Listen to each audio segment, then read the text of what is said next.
Hello, everybody, and welcome to episode 22 of the PowettPlay Podcast. I'm Jordan Shannon, and I'm joined, as always, by my co-host, Kieran Powell. How are you, Kai? I'm good, Jordan. How are you? Yeah, very well. Thank you very much. The nights are getting lighter. The clock's going forward at the weekend, so It's gone forward already, hasn't it? Yeah, it went on Sunday. Yeah.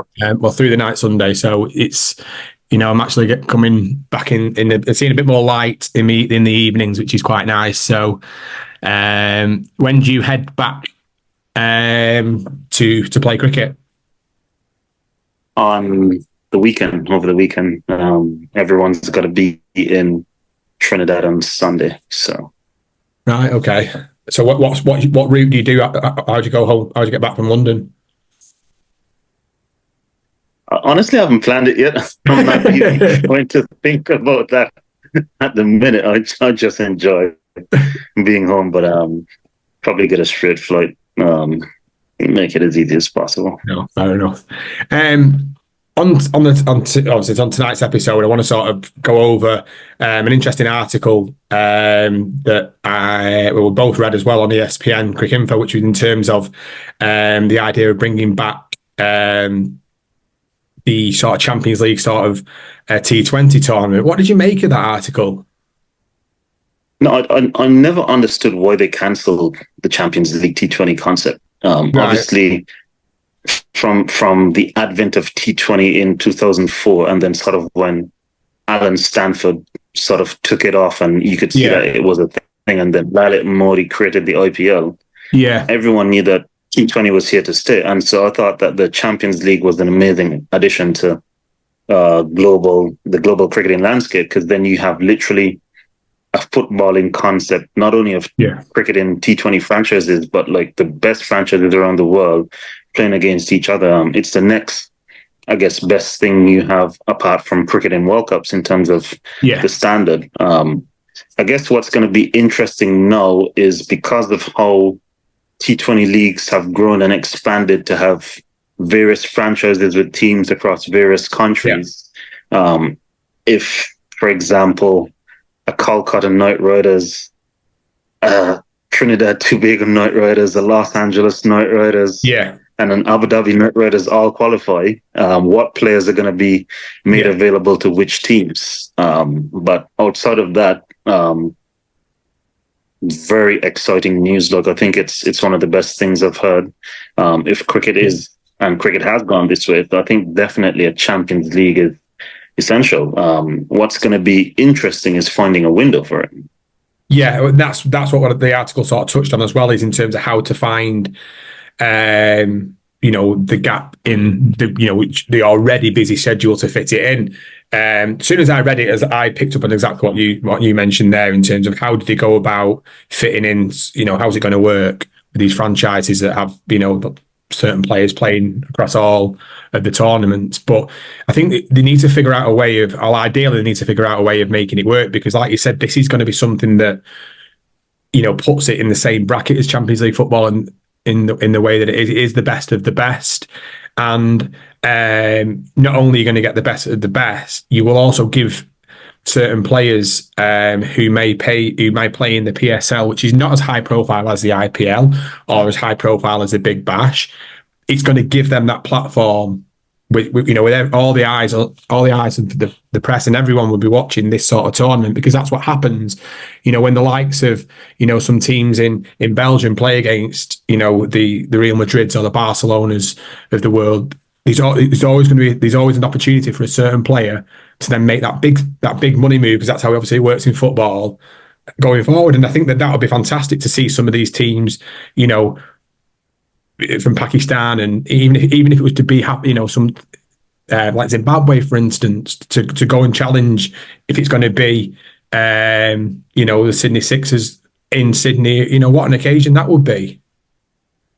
Yeah, I mean, you look at the teams that have won. I think it's something like CSK has won 2 times, Mumbai have won 2 times, and Sydney Sixers have won once, and New South Wales. Yeah. But I know, for example, Trinidad and Tobago had gotten to the finals against, was it New South Wales or Sydney Sixers, one of those times. One of the two, yeah. Yeah, and that sort of like catapulted, I think, Kieran Powell into the IPL because he went crazy in that Champions League T20. So I mean, like as you said, like you rightfully get exposure to people that wouldn't have normally had such a great platform, and it could only be good for cricket. It could only be good for the advancement of cricket and the exposure to. I guess those won't be unknown talents because I mean you'd be champion of your respective territory, whatever country that is. But it just gives an added opportunity for someone to come and shine on a stage that probably, I mean, they wouldn't have because some guys can play in their domestic T20 competition, but it's not everyone that's guaranteed a spot in the IPL. So it just gives a different opportunity for a guy to show that look. At this sort of level, I am capable of producing the goods. And that's exactly it, is that, as we spoke about previously, the IPL is where you make your potential life-changing money in that real rocket in terms of from a financial situation. And some of the the franchise tournaments don't have that boost of income that the IPL has. So it gives you that again. It's going to give players that opportunity to go and do that. I just hope that maybe the ICC obviously take this and try and work out a way of trying to fit it in, and how they go about that. I think I don't know how they'll work it from an English side of things as well, because I know that we've got the Vitality Blast and then we have the 100. So whether they just work it from 100, albeit it's not the same sort of, well, it is, but in obviously a different format to a certain extent. And I hope that the idea of it coming about and allowing, I just really want it to work out, to be honest with you, and I just hope that somehow it can.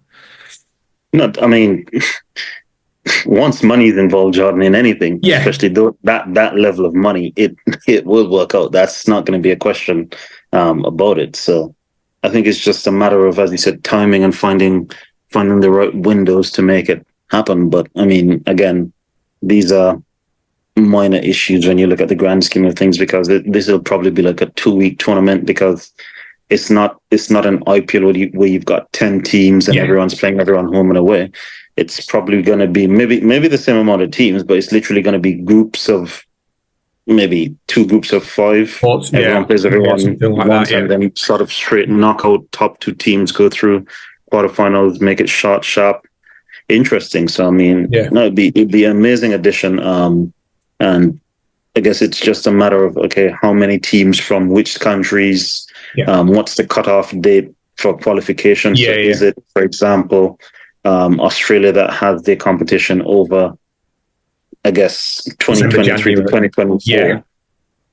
Whereas like you have in the CPL, it's a September type tournament. So, is it the champions from the previous year? What's the cutoff date, etc., for qualification, and all of that stuff they'll figure out as they did before. I guess it's just the most important thing is finding a window, especially with there being a major ICC tournament every year for the next for the foreseeable future. And teams obviously having their own international schedules to contend with as well. Of course. And I was just thinking then in terms of it would be quite a nice opportunity to them potentially to go and put something in place post the ICC the T20 World Cup that's approaching, because there's going to be so much hype around that, and we're going to see some great players go and do some ridiculously good things, I imagine. And obviously there'll be some new blood on the scene as well, no doubt. So it would be quite nice to maybe, as that finishes, that they make a bit of announcement in terms of what the plans that they've got and stuff. Because like you said, and when that money sort of levels are involved, it's going to be too hard to turn down. So I mean, an announcement at that time, but I don't think it. Maybe be starting maybe next year. It'd have to go 12 months, wouldn't it, sort of thing? Yeah, because when you look at the cricketing calendar, you've got sort of 5, 6 leagues that happen around the same time at the start of the year.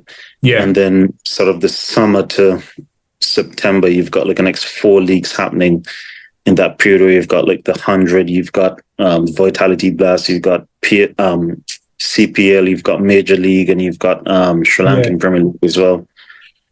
Do you think this slightly, I know we spoke about it before, this slightly contradicts the plan that we spoke about in terms of a player signing for a like a franchise group that and how would this then work moving forward if they was to sign with that, with a GMR, for instance? Well, in my opinion, this sort of brings parity, I guess, to the playing field. It sort of levels it out, because then let's not say you can't, but ideally you won't want to see, for example, 4 or 5 teams owned by one group in a competition. That would just be like them having their own private competition, isn't it? So it sort of levels out the playing field for, I guess, ownership opportunities and franchising opportunities for different entities, different groups. Whereas right now, as it stands, it would be a bit tricky, because even just something as identifying which players will play for which team, how do you pick that, and then where do you get replacement players from? Well, that's it, because naturally, again, from hypothetically speaking, would that mean that they would, if, for instance, David Warner, who plays for the Delhi Capitals, would he automatically pay for the IPL team because that's where he gets his greater income from?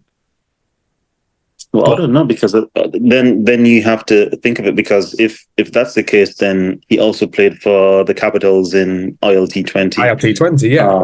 And what happens if, I guess, he's a Sydney Thunder player? So what happens if they qualify? How do you is it the home territory that has first preference? Is it the IPL team that has first preference? Is it the greater salary that has first preference? This is it. It's going to be hard, but I think I just want them to figure it out in a way where we get to see it, because if we see the top 10 teams around the world, top 10 T20 teams around the world competing, then it's a great thing for fans and the sport. I mean, it's something that's happened before, and I do know that. I think previously it was something like the player had the choice, and then the team that they chose to play for, if they played for another team or multiple other teams that qualified, those teams got compensated from, I think it must have been the Champions League organization, and then they were able to go and get a replacement player from whatever pool of players. I don't know where the replacement pool of players was sourced or how it was sourced, but it was something like that happened. So, as I said, it's not something that hasn't happened. It's not something that would be hard for them to figure out, because they've done it before. It's just the hardest thing is going to be finding a window. Everything else will sort of fall into place quite quickly. Do you see that the window being the biggest issue to solve? Yeah, 100%. 100%. No, fair enough. I'm sure over the next 12 to 18 months, something, whatever they may be, announcement-wise, or some plans, we'll see in due course. But following on from last week's, your test 11, which was frightening in no uncertain terms, and some of the names there that were mentioned, like I said at the time, were great, not just greats of our generation, but greats of the game, full stop. So this now leads us on to your ODI best 11 that you played against. And when I got the message earlier, I was again like, wow. Then I've gone through again, I've done a little bit of looking, and there's a couple of names that I think could have snuck in, but let's fire away. All right, so opening the batting, we have the master, the little master, the master blaster, the man with the widest cricket bat I've ever seen, Sachin Tendulkar. I think it's only right, obviously, having held the record for the most ODI runs and centuries for such a long time. I think Virat's obviously broken the centuries part of it now. But just to achieve what he achieved, when he achieved it, you also have to think of, you had 2 balls back. You had 2 balls. You have 2 balls now. You had 1 ball back then. Yeah. Balls were getting dark. They were getting stuffed up. You had reverse swing. You had how many players outside the circle? Yeah. The bats weren't as good. So many different things to contend with. And obviously he transitioned from playing in those days to obviously the earlier phases of what cricket is today as an entity.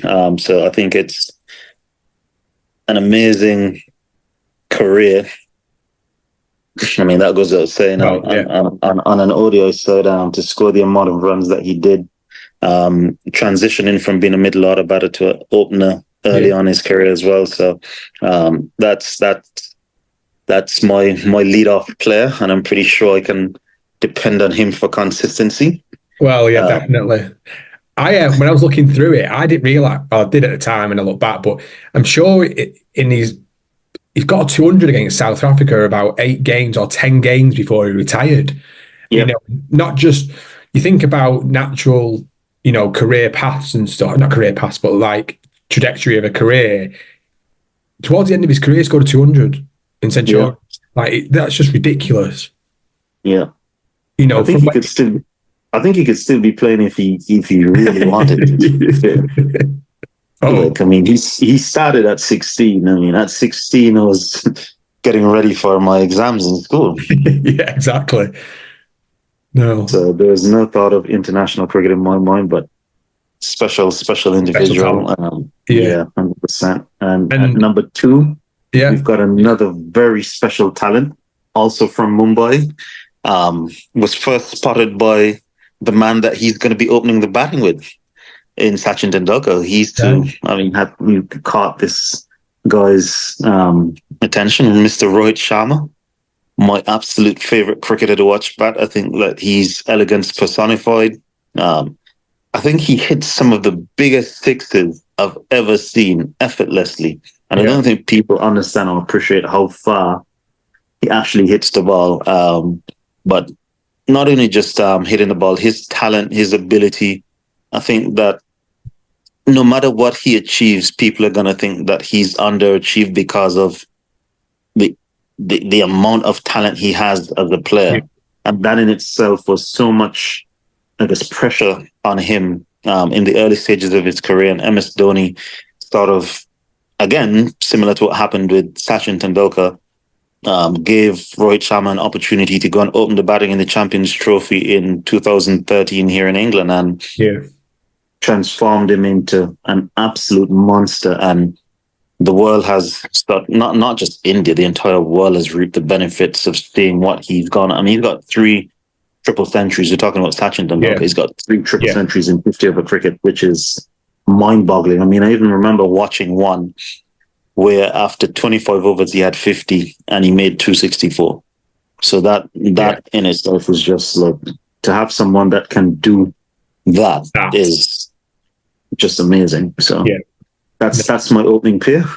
Well, you may as well stop there. And on to number 3. I think I could have just skipped this spot, but I mean, we have to give a name to this spot anyway, so we'll just slot the casual Virat Kohli in at number 3. What a top 3. 130 something international centuries in one-day cricket between them. I mean, we know the consistency of Sachin Tendulkar. We know the ability of Rohit Sharma, and you just bundled it all into one, and they had a baby, and it was Virat Kohli. His numbers are absolutely mind-blowing. I mean, you look at his stats, like it's mind-boggling that someone had the determination, the hunger, the fitness, the drive to want to just continue to achieve year after year after year what he's been able to do. And the thing is, for me as well, for those 3, it's not even just consistently doing it year after year, but the pressure that they're under as well, being Indian cricketers. The demand on Indian cricketers is so much. And you're talking about a country of 1.5, if not more, billion people that have an absolute love for the game and follow every single move that they make. So it's not easy at the best of times for them, in terms of living an ordinary life as a civilian. So to achieve all these things when it's sort of really difficult for you to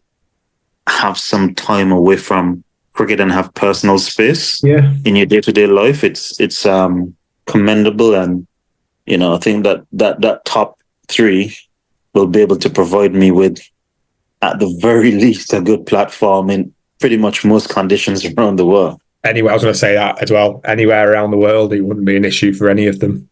She's just, superb. And who have you got at 4 then? Again, very casual. I think this young guy is sort of the benchmark of, I guess, his generation of players. Along with him, you would have had, I guess, sort of a Quinton de Kock before he retired. Obviously, Shea, who's around the same age, number of games, stats are similar as well, but gone with Baba Azam, Pakistan, newly reappointed skipper of the white ball teams.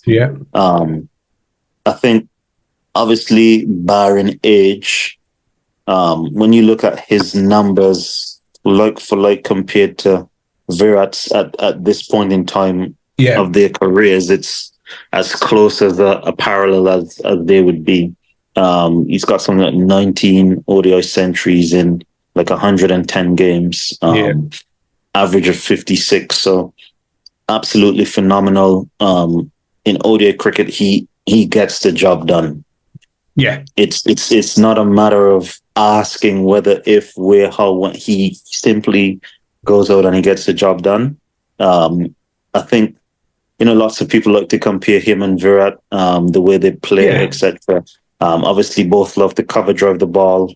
So there are lots of similarities, and obviously the India-Pakistan aspect to it as well. Yeah, naturally, there's going to be comparisons. But I think for the purposes of this team, fortunately, we get to enjoy both of them together, as opposed to the natural debate of India-Pakistan. So that's a positive there, and he's my number 4. Now, your number 5 was genuinely a very interesting pick from my perspective. Very interesting. Well, I can't disagree with it but go on. I've gone with Owen Morgan at number 5. Yeah, and it's a plethora of reasons as to why I've gone with him. I think that I wanted a left-hander in there. Obviously, the top 4 are all right-handers. I think that his ability, obviously playing in the middle, overs to play against the spin, all these sweeps and reverse sweeps, and being able to hit down the ground, obviously sort of take the game to the fast bowlers coming back for the second spells, etc. His ability in the field and his leadership mentality. I was going to say, his leadership mentality is something that I thought that would be. I mean, not that this team is void of leaders. The top 4 are all international captains, and so is he. So I've got options to choose from. But no, I think that he brings an added dimension to the team that are sort of lacked, and that's why I chose to go to Owen Morgan at number 5. Yeah, definitely. I think with Owen Morgan, I'd just like to add a little bit about you're saying about his leadership. I think the big change with England's white ball with that period of success was around him and the way his game management and the way he's set games up with his batting, but also from from an on the field captaincy perspective, and his bowling changes and his tactics towards what they were doing. I know that the bowlers obviously implemented various tactics and superbly at times, but I think his leadership and the way he maintained that level of focus was really, really important. 100%, and all of those things I sort of factored into. Yeah, I mean, I was looking at potentially a Yuvraj Singh as well. Yeah, but I figured I'll go with an Owen Morgan because my number 6 thoughts have leveled out the playing field as to why I didn't go the Yuvraj Singh. I chose Shakib Al Hasan. Yeah, Bangladesh. I thought it was a great pick. Obviously, number 1 ranked all around in the world in pretty much any format as long as he plays enough games.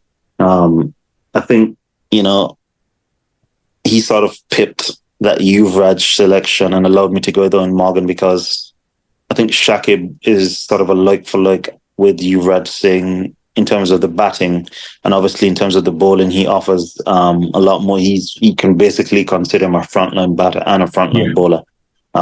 He's that good of cricketer in any format, but definitely in the one-day format, and we've seen what he's done in the 50 over World Cup here in 2019 as well. Yeah. And what he's done across his career, across various countries, it's been nothing short of exceptional. So Shakib Al Hasan at number 6. Definitely. Good pick. Wicketkeeper.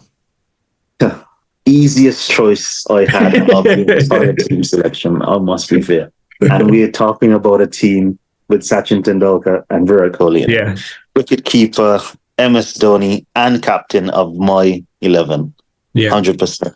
I don't think I need to say much on this. I think obviously the best ODI wicketkeeper batsman we've ever seen. Again, someone that's averaging 50. I can bat him anywhere from 3 to 7. He's that versatile. Obviously, his finishing skills are second to none, and we've seen it over the course of his career. I mean, at 42, he's still going in the IPL and still doing amazing things, which I don't even know how he does it, because he's not playing much cricket these days, but he's obviously still in good health, and still keeping active enough that he can perform on such a high level of cricket. But in his heyday, we know what he was as a player, what he is as a leader, whether he's the captain or not. The calmness, the maturity, the clarity that he brings to any situation that he's in, sort of made it a very easy pick. And actually, when I was going through it, I looked at, and you've played against some top keepers, Brendan McCullum, Josh Butler, and it was literally like it was just a no-brainer sort of pick. And that's, like you said, when you're picking the top 3 the top 6 so far anyways, it's a real credit to him. And you mentioned it before about him still playing now, and that is, like you said before, about all the pressures that come with playing, even in the IPL. He's just such a cool, calm, collected individual, and the impact that must have on the team is just, we must be fantastic, and fair play. Like, an absolute shoo-in. And if you look at the team, the top 7 are all international captains, mind you. Yeah. They've all captains. So I could literally just flip a coin and say any one of you. Whoever wants to do it today, whoever can be bothered, just going to deal with this nonsense pressure. But at number 8, I've gone with Ravichandran Ashwin. Sort of wanted an off spinner in there. Having flicked through my mind, I've just remembered someone else that I've played against, but I won't bring that up now. I've gone with Ashwin because I wanted an off spinner in the team. Obviously, I've got Shakib from a bit of left arm, and so I wanted left arm and then off break as well. I like to have that combination, one going in, one going away. Definitely. Working in tandem. So I think that was probably the best option available to me in terms of off spinners. So, who's the other one you're going to mention then? Well, mind you, I've just remembered it wasn't an off spinner. So I was thinking earlier I could have gone with Kuldeep, but then I didn't want to have 2 left arm spinners. Mind you, obviously both of them are 2 different types of left arm spinners. But I've just remembered I've played against Rashid Khan. Nice, right? Okay. And so it depends on conditions. Why you're giving yourself options now? I'll get Rashid Khan in there. So it's Ashwin / Rashid Khan. 100%. Because obviously, what Rashid Khan gives you, the bat and in the field as well. Complete cricketer, and a good positive person to be around in the environment as well. So that's sort of my number 8 wrapped up. Are you going with 3 more quicks? Yep, 100%. I'm a big fan of 3 quicks in my teams. So at number 9, I've gone with Mitchell Starc. I don't think I need to say much on that. I mean, his white ball record is second to none. I mean, I think he's the leading wicket taker in 50 over World Cups, if I'm not mistaken. Past Glenn McGrath. And just what he does early up, swinging that new ball, getting early wickets for Australia, coming back in the end, wrapping up the tail. Goes for a few runs here and there. I mean, who doesn't? But as a wicket taker, his ability, and obviously left arm, and with that kind of pace, 100% wanted him in my team. So I've gone with Mitchell Stark there. Yeah. No, again, another like his record speaks for itself. No words needed, really. Number 10, another left armour.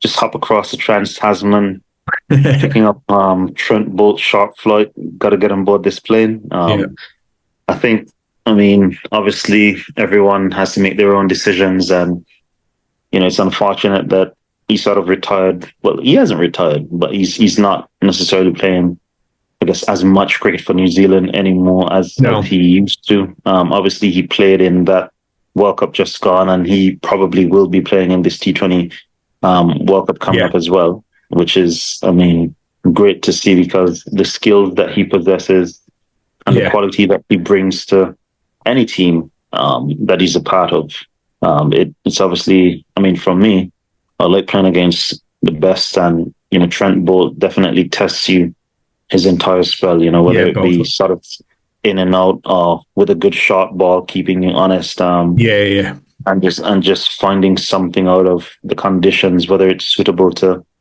him or not, is an asset to have as a fast bowler, and someone that you can trust to deliver in pretty much, as I said, any sort of conditions that may come across you as well. Yeah, no, definitely, and with either way now with Stark and Bolt, you've got two top left armers. And wrapping the side up. Wrapping it up, I've gone for a right arm quick. Jasprit Bumrah. I don't think he needs much introduction. No. I think he's sort of, it's crazy to say, he's the banker when you look at this team. I mean, he's got an exceptional bowling lineup, and to be able to have him and Mitchell Stark closing out the death overs with left arm Yorkers, Bumrah's obviously right arm Yorkers, different trajectory in terms of his release points, his slow balls, his bumpers. He's the full arsenal. Like he just seems to have an understanding of the situation so well, Jasprit Bumrah, in terms of when to do what. Like, it would be a test match and he'd run in and bowl a slower ball that gets a batsman caught by surprise, or the perfect Yorker in a 50-over match. And he has wits beyond, I guess, even his playing experience, because he's still young in terms of his playing days, and he'll continue to improve and grow, which is scary because he's already sort of a complete package. But I just think that for the benefits of this team, in terms of the players that I've played against, he complements those two left arm seamers really well, and he adds a different dimension to the team. Obviously, lots of pace in that bowling attack with him and Mitch Stark. And lots of skill with the three bowlers that do a lot with it, and then the spinning options as well. Yeah, definitely. The one name who I thought would feature would be Ben Stokes. I sort of went for Shakib ahead of Ben Stokes, and I think that's I totally see. I totally see why you've gone it for the dynamic perspective in terms of you've got some left arm spin there. Yeah, I don't think that Ben Stokes' record in ODI cricket is that great either, that it sort of merits selection. I think Shakib is. I get it. I understand. I'm just being picky. So, I mean, that's. Why would I expect an English fan to want Ben Stokes in the team? The other one I thought might feature was Michael Clarke. Yeah, I thought about that after the Test 11, actually. I thought that he might feature, but then I think the Test 11 was pretty solid. So Michael Clarke would be obviously a great reserve to have. And remind you, we still had guys like Kane Williamson not in that Test 11. No. That just goes to show the quality of players that they are. Speaking of Michael Clarke, though, I think that he doesn't get recognized as much in retirement now as he should do. Someone that's had such an amazing career. You're talking about someone with a top score of 329 not out. And then I think he followed that up the next week with like 250 something, if I'm not mistaken. Yeah. Again, I felt he had a lot of pressure on his shoulders as well. Yeah, because he was dealing with an Australian team in transition. Yeah, exactly. And I think, like you said, I think it does go unnoticed a lot, really, in terms of, the way he came into the side. I think it was 2004, 2005, in that great team. They came over to England, lost the Ashes, and then the way that he came back, and obviously they did what they did in England, but he just continued to score runs. Yeah. And, I thought, he was a top captain as well to go with it. I love watching him bat. I thought he was brilliant. Yeah, really, really top quality cricketer. Obviously offers a bit of left arm spin as well, and gun fielder anywhere in the field. So I got an interesting story. He played at my childhood club. Okay. And one of my first memories of him, should I say, he had the ability to throw the ball left-handed and right-handed across the width of the pitch. Mm-hmm. And I was like, I'm sure that's not normal. I was about 13 or 14 at the time, and I remember thinking, and then his fielding was just phenomenal. No, he's a top quality cricketer. Yeah. And it's interesting, because obviously lots of the Aussie players come to England in the summer because of the change of hemispheres and stuff, and lots of the English players go to Australia, in their winter as well. So I guess you guys get exposed to them a lot at a younger age, especially like the ones that are super talented that are coming across maybe for just to fill the gap for a summer before they sort of take off or whatever the case is. It would have been interesting, for example, if some of the guys that chose to play for Australia played for England, like maybe like an Andrew Simons or even a Steve Smith. Yeah. No, definitely. Imagine a Steve Smith and Joe Root batting together, for example. Again, fear for the bowlers. Deal. that would be a tough night. But yeah, thank you very much for that. Again, another ridiculously strong 11 that would challenge any 11s around that have taken place. Great balance, and I think I love the way that you broke it down, and you've not just gone for 11 names. You've gone with it from a tactical perspective. I think it's really good and really insightful. No, it was John. I think that Rashid Khan one really slipped me, but slipped him in there somehow. Yeah. Cool. Speak to you soon anyway. Cheers, Jordan. Great episode. Cheers, mate.